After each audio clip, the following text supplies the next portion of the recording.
કચ્છના રાપરમાં ફરી ભૂકંપનો આંચકો આવ્યો છે। મોડી રાત્રે 1:15 વાગ્યા આસપાસ ભૂકંપનો આંચકો અનુભવાયો છે।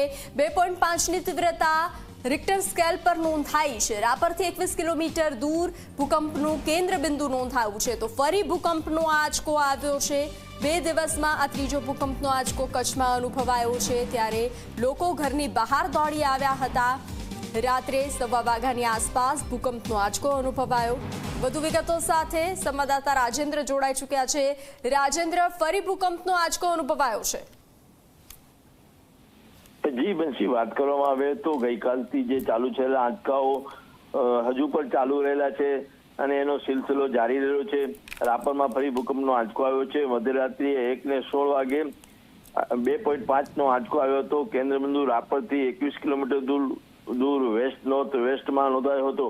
અત્રે યાદ રાખવાનું જરૂરી છે કે 2001માં જે ભૂકંપ આવ્યો હતો જેને લઈને લોકોમાં જે ચિંતાનો જે માહોલ હતો, જે ગઈકાલે પણ જે 4.6નો આંચકો આવ્યો, જેને લીધે આ વાગડ ફોલ્ટ લાઈન છે એના પર ભૂકંપના આંચકાઓ સતત આવી રહ્યા છે। જોકે ભૂસ્તરશાસ્ત્રીના કહેવા અનુસાર આ બધા આફ્ટર શોક છે, એટલે મોટો ભૂકંપ આવવાને કોઈ ચાન્સીસ નથી એવું પણ એમણે કહ્યું છે। જી, શિયાળામાં વારંવાર એટલે કે આ બીજા દિવસમાં ત્રીજો આંચકો અનુભવાયો છે, તો ભવિષ્યમાં અને ખાસ કરીને શિયાળામાં વારંવાર ધરા ધ્રુજે છે, તો તેને લઈને કઈ અનુમાન? જી, વાત કરવામાં આવે તો જે અહીં કચ્છમાં છે અંદાજિત 10 જેટલી ભૂકંપની ફોલ્ટ લાઈનો આવેલી છે।